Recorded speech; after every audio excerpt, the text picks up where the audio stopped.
Welcome students. आज के lecture में हम इस चैप्टर को रीड करना शुरू करने वाले हैं जिसका नाम है द ब्लैक एरोप्लेन। दोस्तों, इस चैप्टर के जो नरेटर हैं वो एक एरोप्लेन उड़ा रहे हैं। उनके साथ क्या होता है, एक स्टॉर्म की वजह से वो क्या डिसीजंस लेते हैं, क्या क्या दोस्तों एक्सपीरियंस है, उसको हम आज के लेक्चर में समझने वाले हैं। तो देखिए दोस्तों, हमें बताया गया है the moon was coming up in the east behind me and stars were shining in the clear sky above मी। कि दोस्तों यहाँ पे जो नरेटर हैं वो पायलट का रोल प्ले कर रहे हैं और दोस्तों उन्होंने डिस्क्राइब किया है कि the moon was coming up in the east, मतलब कि दोस्तों यहाँ पे रात होने वाली है, यहाँ पे मून आ गया है and the stars were shining in the clear sky above मी। कि यहाँ पे जो पायलट है वो अपना प्लेन उड़ा रहे हैं और ऊपर जो उनको आसमान दिखाई दे रहा है दोस्तों, उस आसमान में बहुत ही क्लियर शाइनिंग स्टार्स हैं जो कि वो देख पा रहे हैं। There wasn't a cloud in the sky. दोस्तों कोई भी बादल नहीं है स्काई में, बिल्कुल क्लियर है, मतलब कि बहुत ही अच्छा व्यू यहाँ पे पायलट को मिल रहा होगा। I was happy to be alone high up above the sleeping countryside. देखिए यहाँ पे राइटर कहते हैं कि उनको बहुत ही अच्छा लग रहा था कि एक प्लेन में बिल्कुल अकेले हैं वो और वहां पे नीचे पूरा शहर सो रहा है, रात हो चुकी है और यहाँ पे जो पायलट है वो अपना प्लेन उड़ा रहे हैं। बहुत ही उनको एक अच्छी फीलिंग आ रही थी। I was flying my old Dakota aeroplane over France back to England। देखिए यहाँ पे जो पायलट हैं वो दोस्तों जो प्लेन उड़ा रहे हैं वो है कोई पुराना सा डेकोटा एरोप्लेन। दोस्तों ये एक मॉडल है एरोप्लेन का। तो जो डेकोटा एरोप्लेन है वो फ्रांस के ऊपर अभी उड़ रहा है और वो इंग्लैंड जाने लगे हैं। I was dreaming of my holiday and looking forward to being with my family। दोस्तों यहाँ पे जो पायलट हैं, पायलट की फैमिली इंग्लैंड में ही रहती है और वो इंग्लैंड ही जा रहे हैं। तो वो बहुत ही दोस्तों इमेजिन कर रहे हैं कि वहां पे जाएंगे, वेकेशन पे जाएंगे, अपनी फैमिली के साथ टाइम स्पेंड करेंगे। I looked at my watch 1:30 in the morning. वो अपनी घड़ी में देखते हैं, वहां पे रात के 1:30 बजे होते हैं दोस्तों। I should call Paris control soon I thought. यहाँ पे पायलट सोचते हैं कि उनको थोड़ी देर बाद ही जो पेरिस का कंट्रोल दोस्तों जो स्टेशन है, बेसिकली हर एयरपोर्ट पर दोस्तों एक कंट्रोल स्टेशन होता है जो कि ऊपर उड़ने वाली जो भी फ्लाइट्स हैं उनको गाइडेंस देता है। तो यहाँ पे हमारे पायलट सोचते हैं कि जल्दी से उनको कुछ टाइम बाद कांटेक्ट करना पड़ेगा।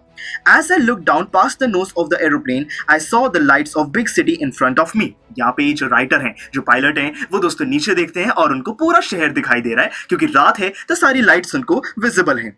I switched on the radio and said, Paris control, Dakota DS088 here. Can you hear me? I'm on my way to England. Over। देखिए दोस्तों यहाँ पे दोस्तों जब भी किसी एक कंट्रोल स्टेशन से बात की जाती है तो बहुत ही एक फॉर्मल लैंग्वेज हम यूज करते हैं। तो यहाँ पे पायलट क्या कहते हैं कि पेरिस कंट्रोल, मैं डेकोटा DS088 से बोल रहा हूँ, क्या आप मुझे सुन सकते हो? मैं इंग्लैंड जा रहा हूँ। ओवर। दोस्तों लास्ट में ओवर इसलिए बोला जाता है कि मैसेज मेरा कंप्लीट हो चुका है, जो भी मैंने बोलना था अब रिप्लाई देना आप शुरू कर सकते हैं।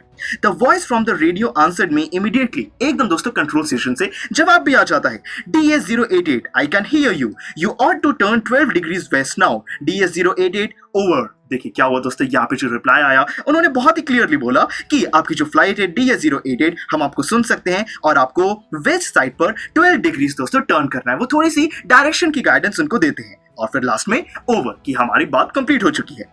I checked the map and the compass, switched over to my second and last fuel tank and turned the Dakota 12 degrees west towards England। देखिए क्या हुआ दोस्तों, यहाँ पे जो पायलट हैं वो सारे वही काम करते हैं। वो अपना फ्यूल चेक करते हैं, फ्यूल दोस्तों थोड़ा सा कम हो रहा है तो इसीलिए जो लास्ट फ्यूल टैंक है उसको ऑन कर देते हैं। अभी उनके पास लास्ट फ्यूल टैंक है दोस्तों, ठीक है। और फिर वो क्या करते हैं, जो इंग्लैंड की डायरेक्शन वहां पे कंट्रोल स्टेशन ने बताई है उसी डायरेक्शन में मूव करना शुरू कर देते हैं। I will be in time for breakfast, I thought। यहाँ पे पायलट सोचते हैं कि जब तक वो इंग्लैंड पहुंचेंगे तब तक सुबह हो जाएगी और फिर वहां पे जाके वो ब्रेकफास्ट करेंगे। A good big English breakfast, जो भी दोस्तों ब्रिटिशर्स का ब्रेकफास्ट होता है, बहुत ही अच्छे से मजे से करेंगे वो। Everything was going well, it was an easy flight। कि सब कुछ बहुत ही आसानी से चल रहा है, अच्छा चल रहा है, बहुत ही एक आसान फ्लाइट उनको ये लग रही है। Paris was about 150 kilometers behind me when I saw the clouds। क्या हुआ दोस्तों, उनको सामने कुछ बादल दिखाई दिए और जब वो दोस्तों बादल दिखाई दिए तब वो अपने वो जहां पे वो पेरिस के ऊपर दोस्तों उड़ रहे थे, पेरिस से वो 150 किलोमीटर आगे आ चुके हैं।